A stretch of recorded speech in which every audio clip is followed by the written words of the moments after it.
அனுசரணை வழங்குவோர். இப்போது 250 ரூபாவுக்கு சிக்னல் 160 கிராம். இலங்கையில் லாபகரமான விலையில் ஒரு pack. Marina square uptown Colombo. சிறந்த விலைக்கு இப்பொழுதே முன்பதிவு செய்து கொள்ளுங்கள்.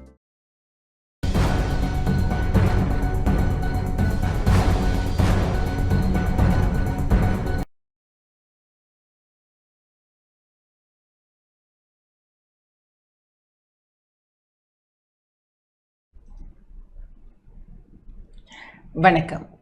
டான் தமிழொலியின் இரவு நேர பிரதான செய்தி அறிக்கைகள். செய்திகளுக்காக இணைந்திருக்கும் நான் ரோஹிணி அருந்தவச்செல்வம். முதலில் தலைப்புச் செய்திகள்.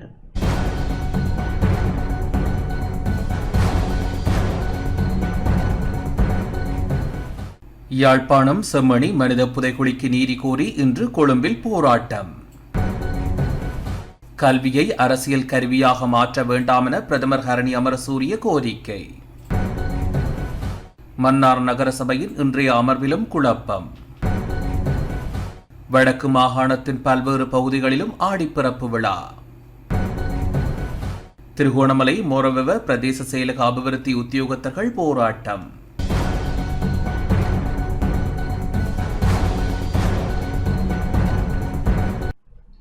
தொடர்பான முதன்மை செய்திகள்.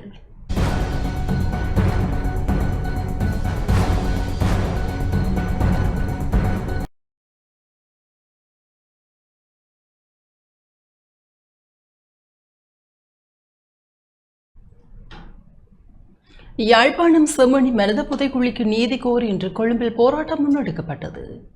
யாழ்ப்பாணம் செம்மணி மனித புதைகுழிக்கு நீதி கோரி கொழும்பில் இன்று போராட்டத்தில் ஈடுபட்டவர்கள் பேரணியாக செல்ல முற்பட்ட வேளை போலீசார் தடுத்து நிறுத்தியதால் குழப்ப நிலை ஏற்பட்டது. நீதிக்கான மக்கள் சக்தி ஏற்பாடு செய்த போராட்டம் கொழும்பு கோட்டை புகையிரத நிலையம் முன்பாக இடம்பெற்றது. செம்மணி உட்பட அனைத்து மனித புதைகுழிக்குமான நீதிக்கான குரலை பலப்படுத்துவோம். ஆட்சியாளர்கள் மீது நம்பிக்கை இல்லை என்பதை உலகிற்கு கூறுவோம். சர்வதேச தரத்திலான அகழ்வு பணி மட்டுமல்ல, நீதிக்கான சர்வதேசத்தின் தலையீட்டையும் குற்றவாளிகள் நீதியின் முன் நிலைநிறுத்தப்படவும் ஓங்கி குரல் எழுப்புவோம் என போராட்டத்தில் ஈடுபட்டவர்கள் கோஷம் எழுப்பினர்.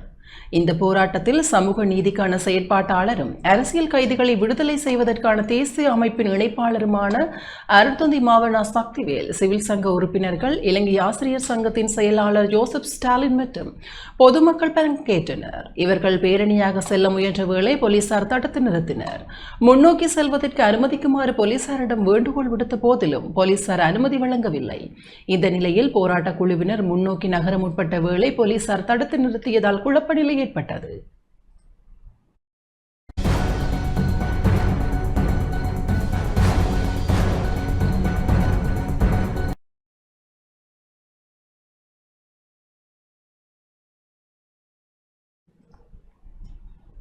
எஹலபுல வளைவில் உள்ள மெழுகு அருங்காட்சியகம் இன்று திறந்து வைக்கப்பட்டது. கண்டியில் உள்ள வரலாற்று சிறப்புமிக்க எஹலபுல வளைவில் உள்ள மெழுகு அருங்காட்சியகம் இன்று காலை ஜனாதிபதி அனுரகுமார திசாநாயகவால் திறந்து வைக்கப்பட்டது. நகர அபிவிருத்தி அதிகார சபையால் புதுப்பிக்கப்பட்ட எஹலபுல வளவின் தொல்பொருள் மற்றும் கலாசார விளிமியங்களை பாதுகாப்பதற்காக இந்த அருங்காட்சியகம் உருவாக்கப்பட்டுள்ளது. எஹலபுல வளவின் ஒரு பகுதியாக இருக்கும் மலைநாட்டு ராஜ்யத்தின் கட்டுடக்கலை, பழக்க வழக்கங்கள் மற்றும் கலைகள் இங்கு மெழுகை பயன்படுத்தி மீளுருவாக்கப்பட்டுள்ளன. பாரம்பரிய கைவினைப் பொருட்கள் தொடர்பான கண்காட்சி அரங்குகள் மாத்திரமின்றி பண்டைய உணவகமும் நிறுவப்பட்டுள்ளன.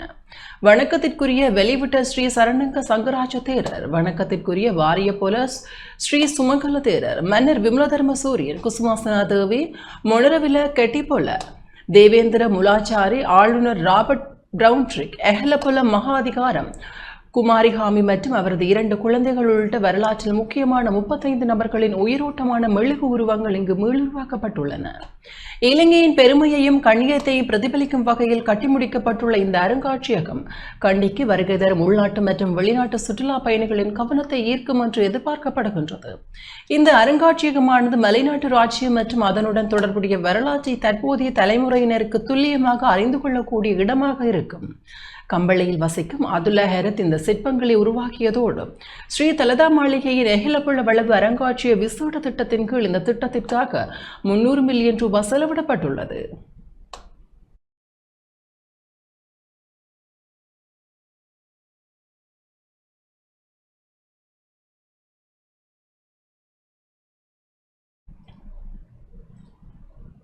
கல்வியை அரசியல் கருவியாக மாற்ற வேண்டாம் என பிரதமர் ஹரணி அமரசூரிய தெரிவித்துள்ளார். கல்வியையும் மாணவர்களின் எதிர்காலத்தையும் அரசியல் கருவியாக மாற்றக்கூடாது என பிரதமர் ஹரணி அமரசூரிய தெரிவித்துள்ளார்.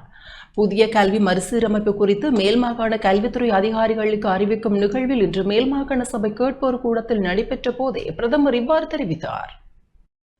ඉතිහාසය සෞන්දර්ය නෑ කියන එක දැන් යනවනේ සමාජ මාධ්‍යයේ සහකච්ඡා වෙනවා සහ එක එක මත ප්‍රකාශ කරමින් යනවා. வரலாறு மற்றும் அழகியல் பாடங்கள் புதிய கல்வி மறுசீரமைப்பு திட்டத்தில் நீக்கப்படவில்லை. சில தரப்புகள் பரப்பும் தவறான தகவல்கள் அடிப்படைத்தன்மையற்றவையாகும். அனைத்து மாணவர்களுக்கும் வரலாறு மற்றும் அழகியல் பாடங்கள் கட்டாயமாகவேயாகும். இந்த 2 பாடங்களும் கட்டாயமாக கற்பிக்கப்படும். மனிதவியல் மற்றும் சமூக அறிவியல் துறையில் 4 பாடங்களில் 1 வரலாற்று பாடமாகும். அது கட்டாயமாகும். அனைத்து துறைகளுக்கும் ஒரு பாடம் திறன்கள் துறையிலிருந்து தேர்வு செய்ய வேண்டும். கல்வி மறுசீரமைப்பில் முழுமையான சுயத்திறனை கொண்ட மாணவரை உருவாக்கும் எதிர்பார்ப்பே உள்ளது. தன்னம்பிக்கை, சமூக அறிவு, கலாச்சாரம் என்பவற்றை வளர்ப்பதே இதன் பிரதான நோக்கமாக உள்ளது. சமூக ஊடகங்களில் பரப்பப்படும் தவறான செய்திகளை எதிர்த்து உண்மையான தகவல்களை சமூகத்திற்கு எடுத்துச் செல்ல வேண்டியது அவசியமானதாகும். இந்த பாட சீர்திருத்தம் பல நாட்கள் நிபுணர்களுடன் கலந்துரையாடி தேசிய கல்வி நிறுவனத்தின் ஆலோசனை குழுவின் ஒப்புதலுடன் உருவாக்கப்பட்டதாகும்.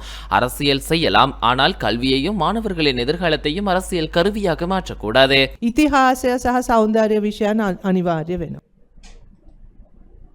யாழ்ப்பாண மாவட்ட ஒருங்கிணைப்பு குழு கூட்டம் இன்று இடம்பெற்றது.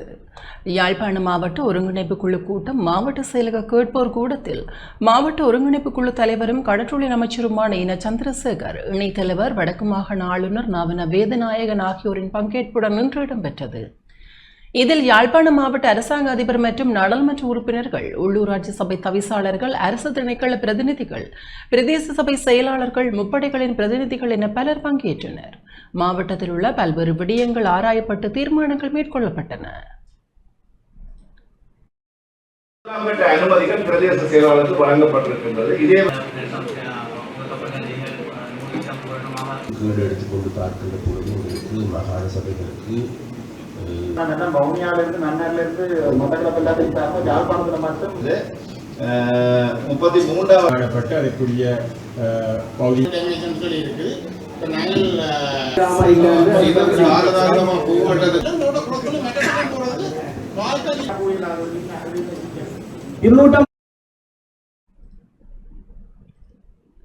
வவுனியா மாநகர சபையின் புதிய ஆணையாளர் போன வாகீசன் இன்று கடமைகளை பொறுப்பேற்றார். வவுனியா மாநகர சபையின் புதிய ஆணையாளர் போன வாகீசன் இன்று தனது கடமைகளை உத்தியோகபூர்வமாக பொறுப்பேற்றுள்ளார். வவுனியா நகர சபை மாநகர சபையாக தரம் உயர்த்தப்பட்ட நிலையில் அதன் ஆணையாளராக இதுவரை வவுனியா பிராந்திய உள்ளூராட்சி உதவி ஆணையாளர் தேன ரதீஸ்வரன் செயல்பட்டிருந்தார்.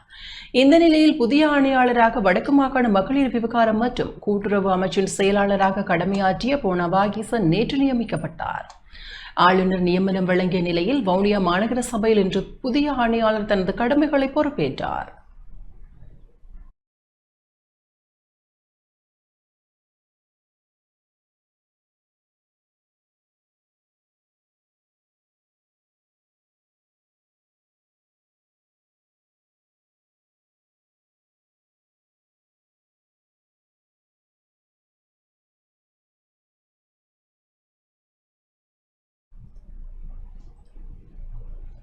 மன்னர் நகரசபை இன்றைய அமர்விலும் குழப்பம் ஏற்பட்டது. மன்னர் நகரசபை அமர்வில் முன்னாள் இந்நாள் முதல்வர்களிடையில் கருத்து முரண்பாடு ஏற்பட்டதில் அமர்வில் குழப்பம் நிலவியது. மன்னர் நகரசபையின் கன்னி அமர்வு கடந்த 9ஆம் தேதி இடம்பெற்றது. இதன்போது உறுப்பினர்களிடையே கருத்து முரண்பாடு ஏற்பட்டதை அடுத்து சபை முதல்வரினால் அமர்வு ஒத்திவைக்கப்பட்டு மீண்டும் இன்றைய தினம் காலை 9:30 மணிக்கு சபை முதல்வரினால் சபை கூடப்பட்டது. அனைத்து உறுப்பினர்களும் பங்கு பற்றியிருந்தனர். இதன்போது மன்னர் நகரசபையின் முன்னாள் தலைவர், நகரசபையின் உறுப்பினர் ஞானப்பிரகாசம் ஆண்டனி டேவிட்சன் மற்றும் மன்னர் நகர முதல்வர் டேனியல் வசந்தன் ஆகியோருக்கு இடையில் கருத்து முரண்பாடு ஏற்பட்டு வாய்த்தர்க்கமாக மாறியது. குறித்த இருவரும் மாறி மாறி குற்றச்சாட்டுகளை முன்வைத்து வந்தனர். இந்த நிலையில் புதிய செயலாளருக்கு காசோலையில் ஒப்பமிடுதல், மக்களினால் தீர்மானிக்கப்பட்ட அபிவிருத்தி வேலை திட்டங்களை நடைமுறைப்படுத்துவதற்கான அனுமதி, ஒப்பந்த அடிப்படை மற்றும் நிரந்தரமாக கடமையாற்றுகின்ற ஊழியர்களின் சம்பளம் வழங்குதல் ஆகியவற்றிற்கான அனுமதி கோரப்பட்ட நிலையில் சபையினால் அனுமதி வழங்கப்பட்டு அமர்வு முடிவுறுத்தப்பட்டது. 9ஆம் தேதி நடைபெற்ற அமர்விலே நாங்கள் இல்லாத சபை அமைப்பதற்கு முன்பதாக தயாரிக்கப்பட்ட ஒரு பாதுகாட்டை ஏற்றுக்கொள்ளும்படியான ஒரு கோரிக்கை முன்வைக்கப்பட்ட பொழுது அதனை நாங்கள் பெரும்பான்மையான உறுப்பினர்கள் அதை ஏற்றுக்கொள்ளவில்லை. இந்த காரணத்தினாலே அங்கே கூட்டம் ஒரு ஒத்தி வைக்கப்பட்ட ஒரு சூழ்நிலை ஏற்பட்டிருந்தது. அதே கூட்டமானது இன்று காலை மீண்டும் இரண்டாவது அமர்வாக நடைபெற்ற பொழுது மீண்டும் அதே பிரச்சனை கொண்டு வந்த பொழுது கௌரவ உறுப்பினர்கள் அதை பற்றி கேட்ட பொழுது மிகவும் ஒரு அராஜகமான ஒரு நிலைமை ஏற்பட்டது. அதாவது தன்னுடைய அனுமதி இல்லாமல் எந்த உறுப்பினர்களும் பேசக்கூடாது, நீங்கள் இருந்து பேசக்கூடாது, எழுந்திருந்து பேச வேண்டும், சட்டம் இருக்கிறது என்று சொல்லி எல்லாவற்றையும் ஒரு நிலைமையை கொண்டு வந்து ஒரு முருகல் நிலைமையை ஏற்படுத்தி, அதாவது எந்த உறுப்பினர்களையும் கதைக்கக்கூடாது என்று சொல்லி தன்னிச்சையாக நிகழ்ச்சி நிரலை ஒன்றாக செய்து குழுக்களை தானே பிரேரித்து இப்படியான ஒரு குழப்ப நிலை ஏற்பட்ட பொழுது நாங்கள் தொடர்ந்து எங்களுடைய கருத்துக்களை தெரிவித்திருந்தோம். இதை நாங்கள் கடந்த கூட்டத்திலே இந்த பிரச்சனை வந்தது, ஆகவேதான் சபை ஒத்திவைக்கப்பட்டது. மீண்டும் இந்த பிரச்சனை கொண்டு வருகிறீர்கள், அந்த பாதுகாப்பு ஆராயப்பட வேண்டும், அதில் என்னென்ன விடயங்கள் இருக்குது என்று தெளிவுபடுத்தப்பட வேண்டும். அதுக்கு பிற்பாடுதான் நாங்கள் அதுக்கு பிறகும் நாங்கள் ஒரு வாக்குரிமை கூடாக ஒரு ஓட்டிங் கூடாகத்தான் இறுதி தீர்மானத்தை எடுக்க வேண்டும் என்று நாங்கள் தெளிவுபடுத்தி சொல்லியிருந்தோம். இன்றும் மீண்டும் தன்னிச்சையாக கூட்டத்தை முடித்துக்கொண்டு தலைவர் அவர்கள் வெளியேறி இருக்கிறார். நான் ஒரு விடயத்தை அவர்களும் போன பாதுகாப்பு சம்பந்தமாக கதைப்பதற்கு நான் கூறிய போது என்னை எழுந்து நின்று கதைக்கணும் என்று அதிகாரத்துடன் அவர் கூறினார். ஆகவே இதுவும் ஒரு கண்டிக்கக்கூடிய விடயமாகவே நான் கருதுகின்றேன். இருப்பினும் நான் எழுந்து நின்று அந்த விடயம் சம்பந்தமாக கூறும்போது இடையின்றி நீங்கள் நிறுத்திவிட்டு திருப்பியும் உட்காரும்படி கூறியிருந்தார். அதாவது மக்களுக்கு சில விஷயங்களை நாங்கள் வெளிப்படையாக சொல்ல வேண்டும். பழைய பாதுகாட்டிலே 54 மில்லியன் ஒதுக்கப்பட்டிருக்கிறது. இந்த 54 மில்லியனில் இந்த மக்களுக்கு தேவையற்ற கணக்க விடயங்கள் உள்வாங்கப்பட்டிருக்கிறது.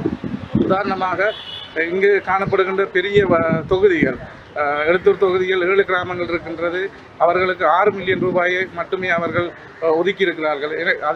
அது தவிர சவுத் பார் கிராமத்தில் 7 கிராமங்கள் இருக்கிறது, அதுக்கு 4 மில்லியன் ரூபாயை ஒதுக்கியிருக்கிறார்கள். எனவே ஆக பின்தங்கிய இந்த கிராமங்களுக்கு அதிகப்படியான நிதிகளை வழங்கி இந்த வருகின்ற மழைக்காலங்களில் அவர்களுக்கான பாதைகள், அவர்களுக்கான வழிகால்களை அமைத்து தர வேண்டும் என்பதற்காகவே நாங்கள் இந்த புதிய பாதைகளை அமைப்பதற்கு கூறியிருக்கின்றோம். எனவே அவர் அதுக்கு அனுமதி தருவதாக தெரியவில்லை. மக்கள் ஒரு விடயத்தை வடிவாக விளங்கிக் கொள்ள வேண்டும். நீங்கள் தடுமாற வேண்டாம். இவர்கள் எங்களுக்கு எதிராக உங்களை ஏவி விடுகிறார்கள். நாங்கள் என்றுமே நாங்கள் உங்களுடன் இருப்போம். நாங்கள் அவரிடம் கேட்டுக்கொண்டது பாதுகாடு சம்பந்தமாக பேசுவதற்காக. அந்த பாதுகாடை மக்களிடம் தவறாக விமர்சித்து மக்களை ஏவிவிட்ட ஒரு நிலையில் தான் வந்திருந்தது. அந்த நிலையில் இந்த பாதுகாட்டை நான் மக்களுக்கு வடிவாக செய்யணும், தெரியப்படுத்தணும் சொல்கிறேன். இதுதான் சென்ற முறை பாதுகாடு மக்களுக்காக பாதிக்கப்பட்ட பாதுகாட்டில் 38 வேலை திட்டங்கள் போடப்பட்டிருக்குது. 54.5 மில்லியன் ரூபா, 5 கோடி 45 லட்சம் ரூபா செலவினத்தில் 38 வேலை திட்டங்கள் போட்டுப்பட்டிருக்கு. அதில் இந்த 7 மாதத்தில் நடந்தது வெறும் 3 வேலை திட்டம் தான். அதுவும் 3 வருஷம் 35 லட்சம் ரூபா வேலை திட்டம் நடந்திருக்கு. முதலாவது செய்திருக்காங்க ரெனோவேஷன் ஆஃப் செக்யூரிட்டி குவார்ட்டர்ஸ், அது நகரசபையில் செக்யூரிட்டி குவார்ட்டர்ஸ் செய்திருக்கிறாங்க.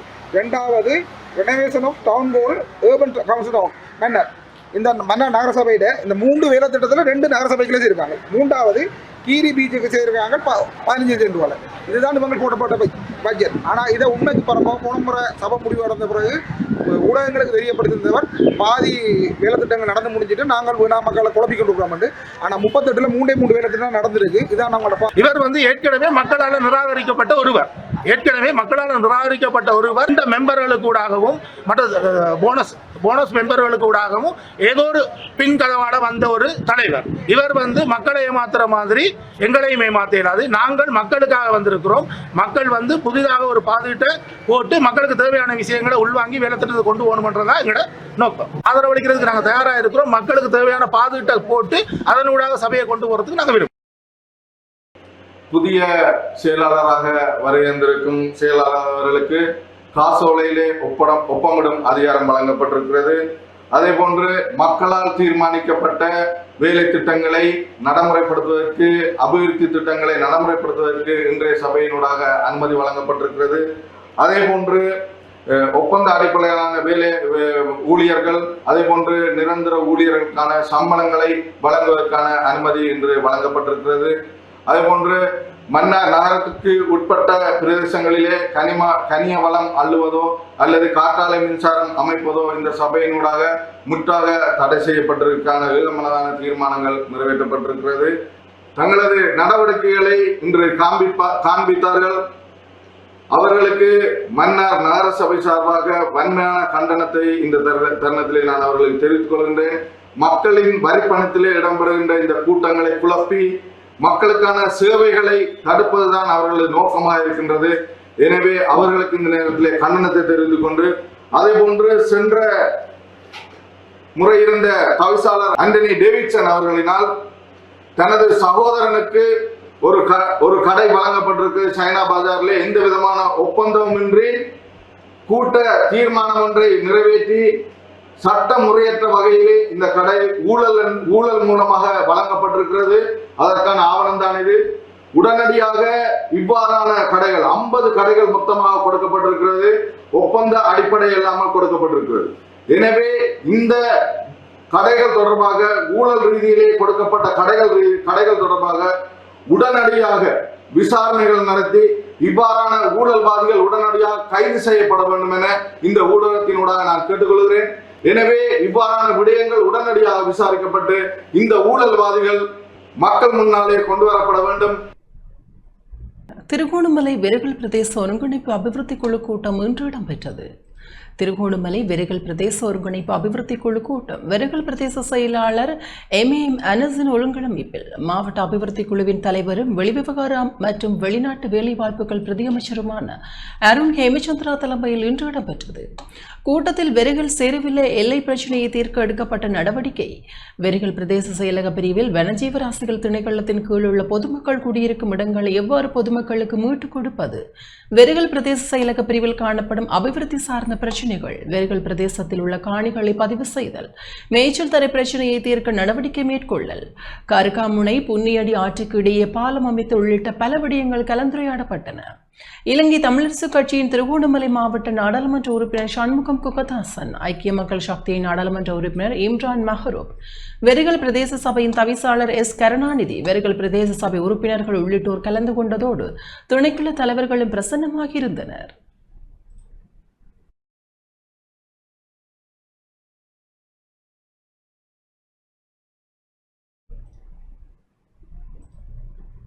இஸ்ரேலிய சுற்றுலா பயணிகளால் இலங்கைக்கு அச்சுறுத்தல் காணப்படுவதாக நீதி காணும் மையத்தின் தலைவர் சட்டம் முதுமானி ஷாஃபியஸ் இஸ்மாயில் தெரிவித்துள்ளார். இஸ்ரேலிய சுற்றுலா பயணிகளால் மேற்கொள்ளப்படும் சட்டவிரோதமான விடயங்களை தடுக்கும் போது பாதுகாப்பு அச்சுறுத்தல்களை நாடு எதிர்கொள்ளும் என நீதி காணும் மையத்தின் தலைவர் சட்டம் முதுமானி ஷாஃபியஸ் இஸ்மாயில் தெரிவித்தார். அம்பாறை சாய்ந்தமருது பகுதியில் உள்ள நீதி காணும் மையத்தின் அலுவலகத்தில் இன்று நடைபெற்ற விசேட செய்தியாளர் சந்திப்பில் அவர் இவ்வாறு குறிப்பிட்டார். இஸ்ரேலிய உல்லாச பிரயாணிகளின் செயற்பாடுகள் இந்த நாட்டின் தேசிய பாதுகாப்புக்கு சவாலுக்கு உட்படுத்தும் அல்லது இந்த நாட்டின் தேசிய பாதுகாப்புக்கு குந்தகம் விளைவிக்கும் செயற்பாடுகளாக காணப்பட்டாலும் இன்று இந்த நாட்டில் இருக்கிற அரசாங்கம் இதை கண்டுகொள்ளாமல் இருப்பது என்பது மிகவும் விசனத்துக்குரிய ஒரு செயற்பாடாக காணப்படுகிறது. ஏனென்றால் இன்று பாரிய பெரிய ஊடகங்களில் வெளிவருகின்ற செய்திகளை பார்த்தால் இந்த இஸ்ரேலிய உல்லாச பிரஜைகளின் செயற்பாடுகள், அவர்களால் நடாத்தப்படும் நிறுவனங்களின் செயற்பாடுகள் இன்று இந்த நாட்டின் சட்டத்துக்கு ஒட்டுமொத்தமாக ஒரு எதிரான செயற்பாடுகளை அவர்கள் முன்னெடுத்து வருகிறார்கள். ஆனால் இந்த தருணத்தில் இந்த அரசாங்கம் இதுக்கு எதிரான நடவடிக்கையும் செய்யவில்லை என்ற விடயம் நாங்கள் மிகவும் கவனமாக நோக்க வேண்டிய ஒரு விடயமாக இருக்கின்றது. இலங்கையில் மொத்தமாக 5 சபத் ஹவுஸ் இருக்கு. இந்த சபத் ஹவுஸ் என்பது அந்த சபத் ஹவுஸுக்கு பின்னால் இருக்கும் இஸ்ரேலிய நிறுவனம் ஒரு இஸ்ரேலை சேர்ந்த ஒரு அல்ட்ரா நேஷனலிஸ்ட் மூவ்மெண்ட், அதாவது அதிதீவிர தேசியவாதம் கொண்ட ஒரு அமைப்பு. அவர்களை பொறுத்தவரை இஸ்ரேல் என்பது ஒரு சின்ன ஒரு குறுகிய ஒரு புவியியல் எல்லைகளுக்குள் இருக்கக்கூடாது. அவர்களை பொறுத்தவரை அது துருக்கியிலிருந்து முழு அரபு நாடுகளை உள்ளடக்கிய ஒரு பாரிய ஒரு அகண்ட இஸ்ரேலை அமைக்க வேண்டும் என்ற நோக்கமாக செயற்படும் அமைப்பின் ஒரு கிளைதான் இந்த சபத் ஹவுஸ். அவை முற்றுமுழுதாக இந்த நாட்டின் இறைமைக்கு குந்தகம் விளைவிக்கின்ற வாரான செயற்பாடுகள் தொடர்பில் சிவில் சமூகம் என்ற அடிப்படையில் நாங்கள் கண்டனங்களை தெரிவித்து இது ஒரு முஸ்லீம், தமிழர், சிங்களவர் சம்பந்தப்பட்ட பிரச்சனையை தாண்டி, இது ஒரு பலஸ்தீன் இஸ்ரேல் பிரச்சனையை தாண்டி இது இந்த நாட்டின் தேசிய பாதுகாப்புக்கு ஒரு அச்சுறுத்தலான என்ற விடயத்தை அடிப்பு, இது ஒரு சட்டம் ஒழுங்கு சம்பந்தப்பட்ட ஒரு பிரச்சனை என்ற அடிப்படையில் அணுகி உடனடியாக அரசாங்கம் இவ்வாறான சட்ட ரீதியற்ற முறையில் இறங்கும் இந்த இஸ்ரேல் நிறுவனங்களை உடனடியாக மூடுவதற்கான நடவடிக்கை எடுப்பதாக நாங்கள் பகிரங்கமாக வேண்டிக் கொள்வோம். மனித உடலின் உள் உறுப்புகள் பலவற்றின் பெயர்களை ஆங்கிலத்திலும் தமிழிலும் மிக குறைந்த நேரத்தில் கூறிய மாணவி சங்கிருதா ஸ்கன்சிகா சோழன் உலக சாதனை புத்தகத்தில் இடம் பிடித்துள்ளார். தனிம வரிசை அட்டவணையில் உள்ள 118 தனிமங்களின் பெயர்கள் மனித உடலில் உள்ளுறுப்புகள் பலவற்றின் பெயர்களை ஆங்கிலத்திலும் தமிழிலும் மிகவும் குறைந்த நேரத்தில் கூறிய மாணவி சங்கிருதா ஸ்கனிஸ்கா சோழன் உலக சாதனை புத்தகத்தில் இடம் பிடித்துள்ளார். நுவரெலியா கந்தபொல ரிலாமுல்லா அருணோதய ஆரம்ப பாடசாலை 4ஆம் தரத்தில் கல்வி கற்று வரும் மாணவி சங்கிருதா ஸ்கனிஸ்கா தனிம வரிசை அட்டவணையில் உள்ள 112 தனிமங்களின் பெயர்களை 24 வினாடிகளில் கூறிய அதே வேளை மனித உடலின் உள்ளுறுப்புகள் 168 பெயர்களை தமிழ் மற்றும் ஆங்கில மொழிகளில் 4 நிமிடங்களில் கூறினார். இவரது இந்த முயற்சியானது சோழன் உலக சாதனை புத்தக நிறுவனத்தின் இலங்கை கிளையின் துணைத் தலைவர் ஸ்ரீ நாகவாணி ராஜா மற்றும் கண்டி மாவட்ட துணைத் தலைவர் சந்திரமோகன் முன்னிலையில் இடம்பெற்றது. மாணவியின் முயற்சியை மிகவும் கண்காணித்த நடுவர்கள் அதனை சோழன் உலக சாதனை புத்தகத்தில் பதிவு செய்தனர். கனிஷ்காவிற்கு சட்டகம் செய்யப்பட்ட சான்றிதழ், புத்தகம், பஷ் மற்றும் ஃபைல் போன்றவை நடுவர்கள் மற்றும் முதன்மை விருந்தினராக வலிய கல்வி அலுவலக பணிப்பாளர் திருமதி DMMP திசாநாயக, பாடசாலையின் தலைமை ஆசிரியர் வீரமலை விஜயேந்திரன் ஆகியோரால் வழங்கி வைக்கப்பட்டது. சோழன் உலக சாதனை புத்தக நிறுவனத்தில் இன்று கனிஷ்கா என்ற 9 வயது மாணவி இடம் பிடித்திருக்கின்றார். இவர் பல்வேறு சாதனைகளை நிலைநாட்டக்கூடியவர். பல்வேறு ஆளுமைகளும் திறமைகளும் இவரிடம் அபரிதமாக காணப்படுகிறது. அவருடைய திறமையை இனங்கண்டு சோழன் உலக சாதனை புத்தக நிறுவனம் இன்று சில தேர்வுகளை நடத்தி அவருக்கு சாதனை புத்தகத்தில் இடம் கொடுத்திருக்கின்றது. இன்றைய தினம் 112 ஆவர்த்தன அட்டவணையில் உள்ள மூலகங்களை அவர் வெறுமனே 24 நொடிகளில் ஒப்புவித்து சாதனை படைத்திருக்கின்றார். அதேபோல மனிதனின் உள்ளுறுப்புகள் 168 உள்ளுறுப்புகளை ஆங்கிலம் மற்றும் தமிழ் மொழிகளில் வெறுமனே 4 நிமிடத்தில் வேகமாக கூறினார். அதேபோல 40 வாய்ப்பாடுகளையும் அவர் மனனம் செய்திருந்து நாங்கள் எழுந்தமான முறையில் எதை கேட்டாலும் உடனடியாக சொல்லக்கூடிய ஆற்றலை வளர்த்திருந்தார். உண்மையில் ஒரு அற்புதமான மாணவி. இவர் உலக சாதனை புத்தகத்தில் இடம் பிடிக்கக்கூடிய அனைத்து தகுதிகளையும் கொண்டு கம்பெனிகள் திருத்த சட்டம் மூலம் சுற்றாடல், கமத்தொழில் மற்றும் வளங்களின் நிலைத்தன்மை பற்றிய துறைசார் மேற்பார்வை குழுவில் ஆராயப்பட்டு அங்கீகரிக்கப்பட்டது. நாடாளுமன்றத்தில் எதிர்வரும் ஜூலை 23ஆம் தேதி 2வது மதிப்பீட்டுக்கு எடுத்துக்கொள்ளப்பட உள்ள கம்பெனிகள் திருத்த சட்டம் மூலம் சுற்றாடல், கமத்தொழில் மற்றும் வளங்களின் நிலைத்தன்மை பற்றிய துறைசார் மேற்பார்வை குழுவில் ஆராயப்பட்டு அங்கீகரிக்கப்பட்டது. குறித்த துறைசார் மேற்பார்வை குழுவின் தலைவர் நாடாளுமன்ற உறுப்பினர் ஹெக்டர் அபுகாமி தலைமையில் கூடிய போதே இவ்வாறு அங்கீகாரம் வழங்கப்பட்டது. வர்த்தக, வாணிப, உணவு பாதுகாப்பு மற்றும் கூட்டுறவு அபிவிருத்தி அமைச்சு, சட்டம் அதிபர் திணைக்களம் மற்றும் சட்டவிரைஞர் திணைக்களம் உள்ளிட்ட சம்பந்தப்பட்ட துறைகளை சேர்ந்த நிறுவனங்களின் பிரதிநிதிகள் இந்த கூட்டத்தில் பங்கேற்றனர். நிறுவனங்களின் நடத்தை, செயல்பாடு மற்றும் ஏனைய தேவைகள் தொடர்பான விடயங்களை கையாளும் முக்கிய சட்டமான 2007ஆம் ஆண்டின் 7ஆம் இலக்க கம்பெனிகள் சட்டத்தை திருத்துவதற்கான சட்டம் மூலமாக இது அமையும் என அதிகாரிகள் சுட்டிக்காட்டினர். எனவே சட்டப்பூர்வ நபர்களின் இறுதி நன்மை பயக்கும் உரிமை இனங்காணுதல் என்ற எண்ணுக்கருவினூடாக இலங்கையின் கம்பெனிகள் சட்டத்தில் நிலவும் பல இடைவெளிகளை நிரப்புவதோடு பண மோசடிகள் மற்றும் பயங்கரவாதத்திற்கு நிதியளிப்பதை தடுக்கும் செயல்முறைக்கு தேவையான வசதிகளை திட்டமிடுதலும் இச்சட்ட மூலத்தின் நோக்கம் என இவர்கள் சுட்டிக்காட்டினார். அதன் பிரகாரம் ஒவ்வொரு நாளும் பண மோசடி செய்பவர்களிடமிருந்து பயங்கரவாதத்திற்கு நிதியளிப்பவர்களிடமிருந்தும் அதன் நிதிமுறையை பாதுகாப்பதற்கு சர்வதேச பரிந்துரைகளுக்கு இணங்க நிதி நடவடிக்கை பணிக்குழு இதனால் வெளியிடப்பட்டுள்ள பண மோசடி தடுப்பு மற்றும் பயங்கரவாதத்திற்கு நிதியளிப்பது குறித்த பரிந்துரை இலக்கம் 40 பின்பற்றுதல் வேண்டும். நாடாளுமன்ற உறுப்பினர்களான ரோஷான் அக்மீபன, சந்துரி கங்காணி, உபுல் கித்ஸ்ரி மற்றும் சுதத் பெலகல ஆகியோரும் எதிர்க்கட்சித் தலைவர் சஜித் பிரேமதாசவும் இக்கூட்டத்தில் கலந்து கொண்டனர்.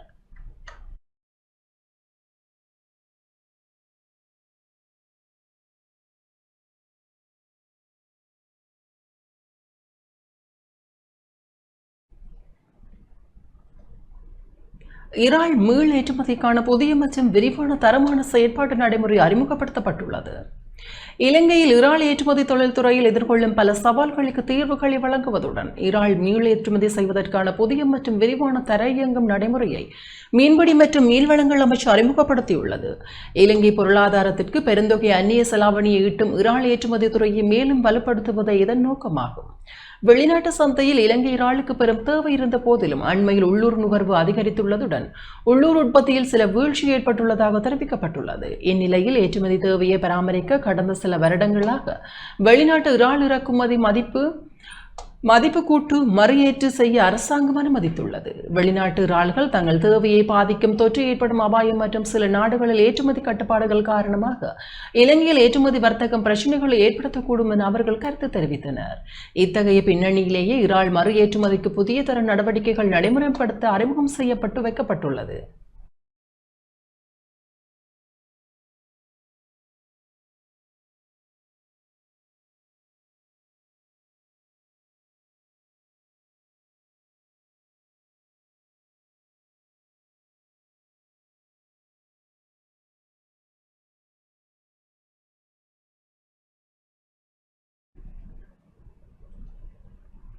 தென்னைகளில் பரவியுள்ள வெள்ளை தாக்கத்தை கட்டுப்படுத்தும் நடவடிக்கைகள் யாழ்ப்பாணம் கோப்பாய் பகுதிகளில் முன்னெடுக்கப்பட்டன. தென்னை பயிற்சிகை சபையினால் தென்னைகளில் பரவியுள்ள வெள்ளை தாக்கத்தை கட்டுப்படுத்தும் நடவடிக்கைகள் இன்று யாழ்ப்பாணம் கோப்பாய் பிரதேச செயலக பிரிவிற்குட்பட்ட பகுதிகளில் முன்னெடுக்கப்பட்டன. தென்னைகளுக்கு மருந்து விசிறும் செயல்பாடு உருமுறை கமநல சேவை நிலைய உத்தியோகத்தர்கள் மற்றும் தென்னை பயிற்சிக சபை உத்தியோகத்தர்களால் முன்னெடுக்கப்பட்டது. விவசாய திணைக்களத்தின் மருந்து விசிறும் இயந்திரத்தின் உதவியுடன் தென்னை மரங்கள் காணப்படும் வீடுகளுக்கு குழுக்களாக செல்லும் தென்னை பயிற்சிக சபையினர் மற்றும் கமநல சேவை உத்தியோகத்தர்கள் அனைத்து தென்னை மரங்களுக்கு மருந்து விசிறும் நடவடிக்கைகளை முன்னெடுத்திருந்தனர். மருந்து விசிறும் நடவடிக்கையானது தென்னை பயிற்சிகையின் தலைவர் சுனிமால் ஜெயக்கோடி, தென்னை பயிற்சிகை சபையின் வடபிராந்திய முகாமையாளர் தேவராஜா வைகுந்தன் ஆகியோரின் பங்கேற்புடன் யாழ்ப்பாணம் மாவட்டத்தில் முன்னெடுக்கப்பட்டு வருகின்றது. அந்த வகையில் கோப்பாய் பிரதேச செயலக பிரிவிற்குட்பட்ட பகுதிகளில் நாளைய தினமும் தென்னைகளுக்கு மருந்து விசிறும் நடவடிக்கை மேற்கொள்ளப்பட உள்ளது. தெரியும், இந்த தென்னை பச்சைகையில் இருக்கின்ற வெள்ளை ஈ என்றதை நாங்கள் ஒழிக்கிறதுக்கான நடவடிக்கையை நாங்கள் ஈடுபட்டு கொண்டு வருகின்றோம். வெள்ளை ஈயை நாங்கள் கட்டுப்படுத்தணும் என்று சொன்னால் உங்களுடைய ஒத்துழைப்பு கட்டாயம் முக்கியம். மக்களே, வருகின்ற இந்த உத்தியோகத்தர்களுக்கும் உங்களை சார்ந்தவர்கள் தான் உங்கள்கிட்ட வருகிறார்கள். எனவே இவர்களுக்கு நாங்கள் அவர்களுக்கு தேவையான அனைத்து உதவிகளையும் செய்து சப்போர்ட் பண்ணணும் என்று நான் உங்கள்கிட்ட கேட்டுக்கொள்கின்றேன். கோப்பாய் பிரதேசத்தில் இருக்கின்ற தென்னையிலே அநேகமான தென்னை பாதிக்கப்பட்டிருக்கின்றது உங்களுக்கு தெரியும். இதனால இந்த எங்களுடைய சிசிபியினுடைய மொத்த ஆளணியும் யாழ்ப்பாணம் மாவட்டத்தில் இருக்கின்றது. அந்த ஆளணிக்கு தேவையான அனைத்து உதவிகளும் எங்களுக்கு மிகுந்த சிரமத்தில் நாங்கள் உங்க சேவையை செய்து கொண்டிருக்கின்றோம். எனவே மக்களே, நீங்கள் இந்த இதில் விழிப்புணர்வு வழங்கி நாங்கள் இன்றைக்கு செய்வது ஒரு சிறு வேலை, நீங்கள் இதை தொடர்ச்சியாக செய்ய வேண்டும். கிளிநொச்சி மாவட்ட செயலகத்தில் இன்று ஆடிப்பிறப்பு விழா இடம்பெற்றது.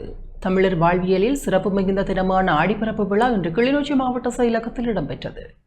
வடக்கு மாகாண பண்பாட்டு அலுவல்கள் திணைக்களத்தின் நிதி அனுசரணையில் கிளிநொச்சி மாவட்ட பண்பாட்டு பேரவையும் மாவட்ட செயலக நலன்புரி சங்கமும் இணைந்து நிகழ்வை நடத்தியுள்ளன. கிளிநொச்சி மாவட்ட பதில் அரசாங்க அதிபர் எஸ் முரளிதரன் தலைமையில் இடம்பெற்ற நிகழ்வில் மங்கள விளக்கு ஏற்றப்பட்டதை தொடர்ந்து மாவட்ட செயலக உத்தியோகத்தர்களால் தமிழ்தாய் வாழ்த்து இசைக்கப்பட்டது. பதில் அரசாங்க அதிபர் எஸ் முரளிதரனின் தலைமை உரையை தொடர்ந்து சிறப்பு சொற்பொழிவை கிளிநொச்சி மத்திய கல்லூரி ஆசிரியர் அருணாச்சலம் சத்யானந்தம் நிகழ்த்தினார். பச்சிலைப்பள்ளி கங்கை தமிழ் மன்றத்தின் தனி நடனம், திருநகர் பிரசாந்தினி நர்த்தனாலயா குழு நடனம் என்பன நிகழ்வை அலங்கரித்திருந்தனர். ஆடிப்பிறப்பு பாடலை தொடர்ந்து விழாவில் பங்கேற்ற அனைவருக்கும் ஆடிக்கூழ் மற்றும் கொழுக்கட்டை என்பன பரிமாறப்பட்டன. இந்த நிகழ்வில் மேலதிக அரசாங்க அதிபர் மற்றும் பதவிநிலை உத்தியோகத்தர்கள், கிளை தலைவர்கள், கிளிநொச்சி மாவட்ட பண்பாட்டு பேரவை அங்கத்தவர்கள், கலைஞர்கள், உத்தியோகத்தர்கள் என பலர் பங்கேற்றனர்.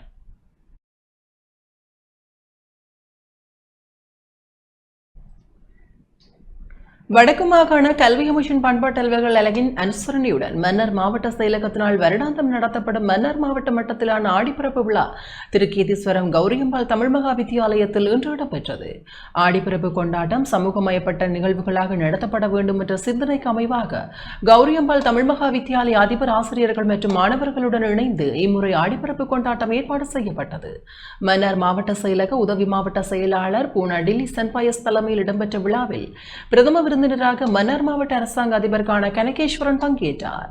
ஆடிப்பிறப்பு விழாவின் தந்தை என சிறப்பிக்கப்படும் யாழ்ப்பாணம் நவாலியூர் சோமசுந்தர புலவரின் உருவப்படத்திற்கு மலர் மாலை அரசாங்க அதிபர் அணிவித்தார். அதன் பின்னர் ஆசிரியர்கள், மாணவர்கள் மலர் வணக்கம் செலுத்தினர். கௌரியம்பாள் தமிழ்மகா வித்தியாலய அதிபர் தான கோகுலராஜா வரவேற்புரை நிகழ்த்தினார். ஆடிப்பிறப்பு பற்றிய பாடலுக்கு மாணவர்கள் தயாரித்து வழங்கிய வரவேற்பு நடனம், குழுப்பாடல், பேச்சு என்பன இடம்பெற்றன. ஆடிப்பிறப்பு பற்றிய சிறப்பு சொற்பொழிவை ஆசிரியர் மூனா கனகதுர்கா நிகழ்த்தினார். இதன்போது மன்னார் மாவட்ட சிரேஷ்ட கலாசார உத்தியோகத்தர் ஈனா நித்யானந்தன் நிகழ்ச்சிகளை தொகுத்து வழங்கினார்.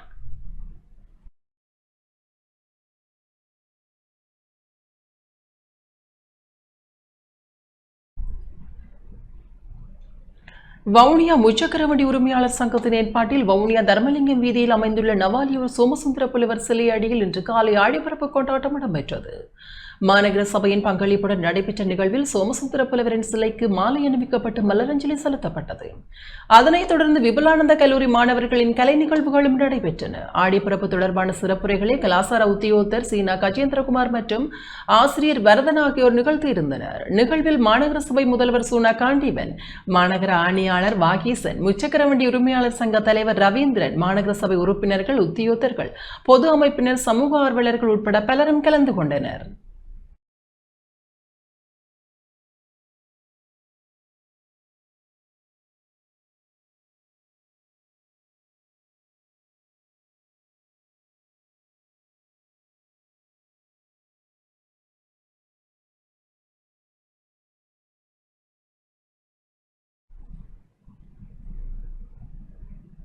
திருகோணமலை மொரவ பிரதேச செயலகத்தில் கடமையாற்றும் அபிவிருத்தி உத்தியோகத்தர்கள் இன்று போராட்டத்தில் ஈடுபட்டனர்.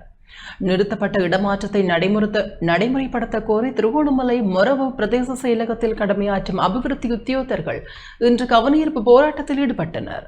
மொரவ பிரதேச செயலகத்தில் இன்று பிரதேச ஒருங்கிணைப்பு குழு கூட்டம் இடம்பெற்ற வேளை பிரதேச செயலக பிரதான நுழைவாயிலை வழிமறைத்து போராட்டத்தில் ஈடுபட்டனர். பல வருட காலமாக மொரவ பிரதேச செயலக பிரிவில் இடமாற்றம் கிடைக்காமல் பலர் இருக்கின்ற போது சிலர் நகர பகுதியில் வேலை செய்ய வேண்டும் என்பதற்காக இந்த இடமாற்றம் நிறுத்தப்பட்டுள்ளதாக குற்றம் சுமத்தப்பட்டுள்ளது. அதனால் முறையான இடமாற்றத்தை நடைமுறைப்படுத்த கோரி அரசு இடமாற்றத்தில் இடம்பெறும்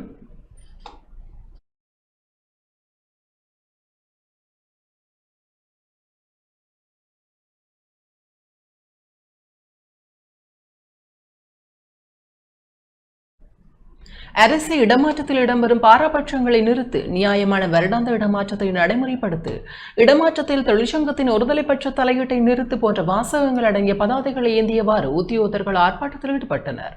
பிரதேச ஒருங்கிணைப்பு குழு கூட்டத்திற்கு வருகை தந்த நாடாளுமன்ற உறுப்பினர் ரோஷன் அக்மீமன உட்பட அதிகாரிகளை உள்ளே செல்ல விடாமல் தடுத்த அபிவிருத்தி உத்தியோகத்தர்கள் தமக்கு நியாயமான தீர்வை பெற்று தருமாறு கோரிக்கை விடுத்தனர். பிரதேச அபிவிருத்தி குழு கூட்டத்தை நடத்துவதற்கு இடமளிக்குமாறும் கோரிக்கைகளுக்கு சிறந்த தீர்வை பெற்றுத் தருவதாகவும் அரசாங்க அதிபருடன் கலந்துரையாடுவதாகவும் நாடாளுமன்ற உறுப்பினர் கூறியதை அடுத்து உத்தியோகத்தர்கள் கலைந்து சென்றனர். இதேவேளை கொமாண்டர் கடவல பிரதேசத்தில் கடமையாற்றும் அபிவிருத்தி உத்தியோகத்தர்கள் நிறுத்தப்பட்ட இடமாற்றத்தை நடைமுறைப்படுத்த கோரி நேற்று ஆர்ப்பாட்டத்தில் ஈடுபட்டிருந்தனர்.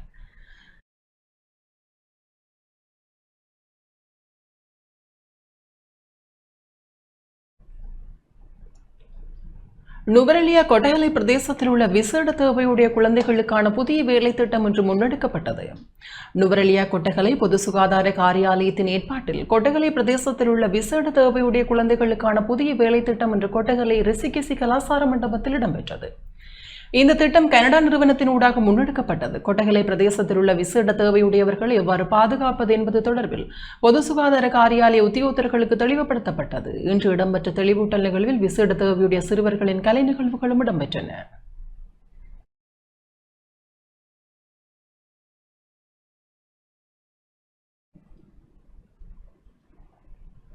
அரசு தேசிய விளையாட்டு விழா இன்று காலையில் ஆரம்பமானது. அரசாங்கத்தினால் ஏற்பாடு செய்யப்பட்ட இவ்வாண்டிற்கான தேசிய விளையாட்டு விழா இன்று காலையில் ஆரம்பமாகியுள்ளதாக விளையாட்டு மற்றும் இளைஞர் விவகார அமைச்சர் சுனில்குமார கமகே தெரிவித்துள்ளார்.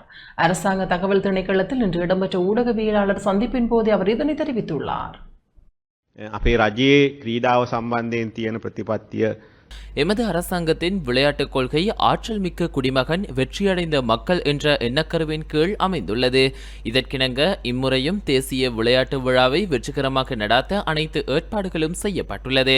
இந்த தேசிய விளையாட்டு விழாவின் முக்கியத்துவம் என்னவெனில், இலங்கையில் உருவாகிய பெரும்பாலான விளையாட்டு வீரர்கள், குறிப்பாக தடகளத்துறையில் பிறந்த எல்லா வீரர்களும் இந்த விழாவிலிருந்தே தோன்றியவர்கள். எனவே நாட்டில் விளையாட்டை மேம்படுத்துவதில், புதிய திறமைகளை கண்டறிவதில், வீரர்களை ஊக்குவிப்பதில் இந்த விழா மிக முக்கிய பங்காற்றுகிறது.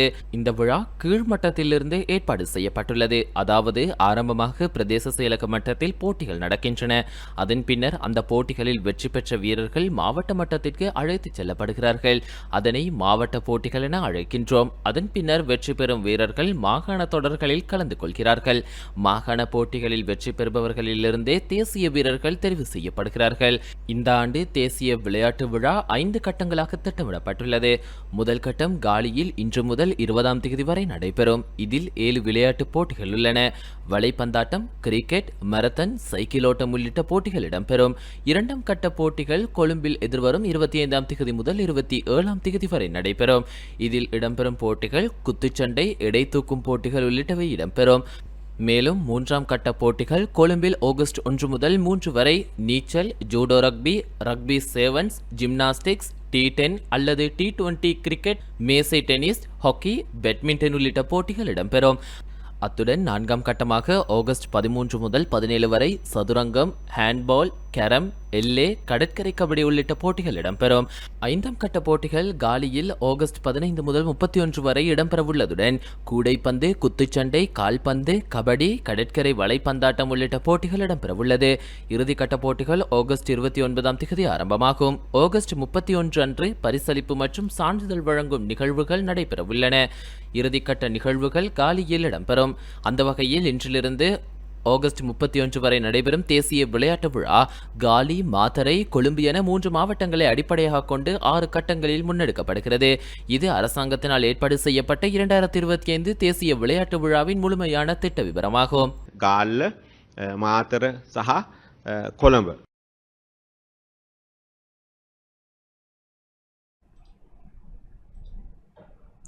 அரசாங்கம் வேதன அதிகரிப்பை சாத்தியமாக்கவில்லை என சர்வஜன அதிகாரம் கட்சி விசனம் வெளியிட்டுள்ளது. அரசாங்கம் வேதன அதிகரிப்பை இன்னும் சாத்தியமாக்கவில்லை என சர்வஜன அதிகாரம் கட்சியின் தேசிய மலேக அமைப்பாளர் சிவம் லோகநாதன் கோபி தெரிவித்துள்ளார். கொழும்பில் சர்வஜன தொழிற்சங்க கேந்திரத்தால் இன்று இடம்பெற்ற ஊடகவியலாளர் சந்திப்பின் போதே அவர் இதனை தெரிவித்துள்ளார். தோட்ட தொழிலாளர்களுக்கான பிரதான பிரச்சனைகளை கதைக்கக்கூடிய தொழிற்சங்கங்கள் அனைத்துமே இன்று அமைதியாக காணப்படுகின்றன. அமைதியாக காணப்படுகின்றன என்னவென்றால் அவர்கள் எதுவுமே பேசாத ஒரு கை பொம்மையாகவே மாறிக்கொண்டிருக்கின்றார்கள். எனவே தோட்ட தொழிலாளர்களானது நாளுக்கு நாள் அவர்களது வருமான பிரச்சனையும் நாளுக்கு நாள் அவர்களது தோட்டத்தில் காணப்படுகின்ற வேலை வாய்ப்புகளும் குறைந்து செல்கின்றன. இதன் அடிப்படையில் நாங்கள் தோட்ட தொழிலாளர்களின் பிரச்சனைகளை வெளிக்கொண்டு வர்றதுக்கு அவர்கள் நாளாந்த சம்பளம் 2000 ரூபாயை கொடுப்பதற்காக கேட்டுக்கொண்டிருக்கின்ற இந்த காலகட்டத்திலே அதை கூட கொடுக்காமல் இன்னும் அது சம்பந்தமான எந்த விதமான ஒரு பேச்சினையுமே எந்த விதமான ஒரு கருத்தினையுமே தெரிவிக்காமல் இருக்கின்றார்கள். உதாரணமாக கூறப்போனால் எமது பதுளை மாவட்டத்திலே 2 பாராளுமன்ற உறுப்பினர்கள் மலையகன் சார்பில் தெரிவு செய்யப்பட்டார்கள், கிட்னன் செல்வராஜ் மற்றும் அம்பிகா. இருப்பினும் இந்த கிட்னன் செல்வராஜ் இந்த அரசாங்கத்துக்கு வரும் முன், இந்த அரசாங்கத்தில் ஒரு பாராளுமன்ற உறுப்பினராக வரும் முன் மலையக மக்களுக்காக உயிரை கொடுப்பேன், அதை கொடுப்பேன், இதை கொடுப்பேன், 2000 ரூபா காசு கட்டாய தேவை, 2000 ரூபா இல்லாமல் எம்மால் உயிர் வாழ முடியாது என்ற போன்ற கருத்துக்களை தெரிவித்து வந்தார். ஆனால் இன்று அவர் பாராளுமன்றத்திலே குறிப்பிடுகின்றார், பாராளுமன்றத்தை குறிப்பிடுகின்ற விடயங்களுக்கு செவிசாய்க்குகின்றார். 1500 ரூபாய்க்கு கூட 1700 ரூபாய்க்கு கூட வாழ முடியும். எனவே இந்த சம்பள உயர்வானது நாம் பெற்றுக்கொள்வது சிரமம் நேர்கின்றது என்ற காரணத்தை அவர் வெளிவைக்கின்றார். எனவே கிட்னன் அவர்களுக்கு நான் மிகவும் தெளிவாக கூறிக்கொள்ளிய விடயம், உங்களது சீட்டுக்கு, அதாவது பாராளுமன்ற சீட் சூடானதும் உங்கள் வார்த்தைகள் வரவில்லையா? எங்கள் மலையக மக்களை கருத்துக்களுக்கு, மலையக மக்கள் உரிமைகளுக்கு குரல் கொடுப்பதற்கு உங்களுக்கு ஏதுவான ஒரு கருத்துக்களும் பாராளுமன்றத்தை சொல்வதற்கு இல்லையா? விவசாயிகளிடமிருந்து ஈரநெல்லை கொள்வனவு செய்ய நடவடிக்கை எடுக்கப்பட்டு வருவதாக நெல் சந்தைப்படுத்தல் சபையின் வடபிராந்திய பதில் முகாமையாளர் தவராசா கஜேந்திரன் தெரிவித்துள்ளார்.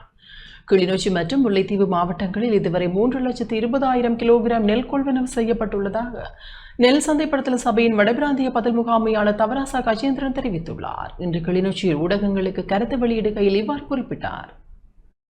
2025 சிறுபோக நெல் கொள்வனவு தற்போது நெல் சந்தைப்படுத்தல் சபையினால் மேற்கொள்ளப்பட்ட வண்ணம் உள்ளது. கடந்த 7ஆம் தேதியிலிருந்து நேற்றைய தினம் வரை கிளிநொச்சி, முல்லைத்தீவு மாவட்டங்களில் கொள்வனவு 3,20,000க்கு மேற்பட்ட கிலோகிராம் நெல் கொள்வனவு செய்யப்பட்டுள்ளது. அதே போன்று வவுனியா, மன்னார் மாவட்டங்களிலும் எமது களஞ்சிய சாலைகள் திறக்கப்பட்டுள்ளன. இங்கு காய்ந்த நெல் ஒரு கிலோ நாடு 120க்கும், சம்பா 125க்கும், கீரிசம்பா 132க்கும் கொள்வனவு செய்யப்படுகின்றது. அதேவேளை இவ்வருடம் இக்காய்ந்த நெல்லுக்கு மேலதிகமாக அரசாங்கத்தினால் ஈர நெல்லினை கொள்வனவு செய்யும் முகமாக ஒரு சிறிய நடவடிக்கையும் எடுக்கப்பட்டுள்ளது. அதற்காக எமக்கு அனுமதியும் கிடைக்கப்பெற்றுள்ளது. ஈரநெல் ஆனது சிறிய மற்றும் நடுத்தர ஆலை உரிமையாளர்களை எமது முகவர்களாக பதிவு செய்து அவர்களின் ஊடாக அந்த நெல்லை கொள்வனவு செய்து அந்த நெல்லை காய வைத்து அவர்கள் உங்களிடத்தில் ஒப்படைக்கக்கூடியவாறு நடைமுறைப்படுத்தப்படுகின்றது. ஈரநெல் கொள்வனவு செய்யும் போது ஈரநெல்லானது ஒரு கிலோ நாடு 102 ரூபாய்க்கும், சம்பாய் 105 ரூபாய்க்கும், கீரிசம்பா 112 ரூபாய்க்கும் கொள்வனவு செய்யப்படும். இதற்குரிய பணமானது நேரடியாக விவசாயிக்கு எமது நெல் சந்தைப்படுத்தல் சபையினால் வழங்கப்படும்.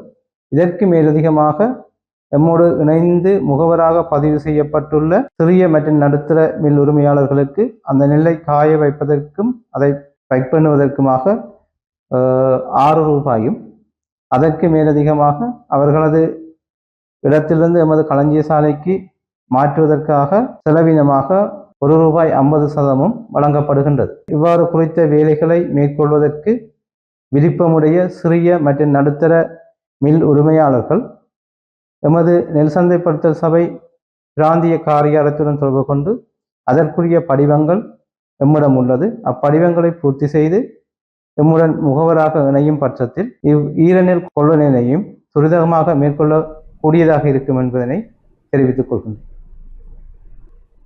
இத்துடன் டான் தமிழொலியின் இரவு நேர பிரதான செய்தி அறிக்கைகள் நிறைவு பெறுகின்றன. தொடர்ந்து நமது டான் தமிழொலி நிகழ்ச்சிகளின் வாயிலாக இணைந்து கொள்ளுங்கள். வணக்கம்.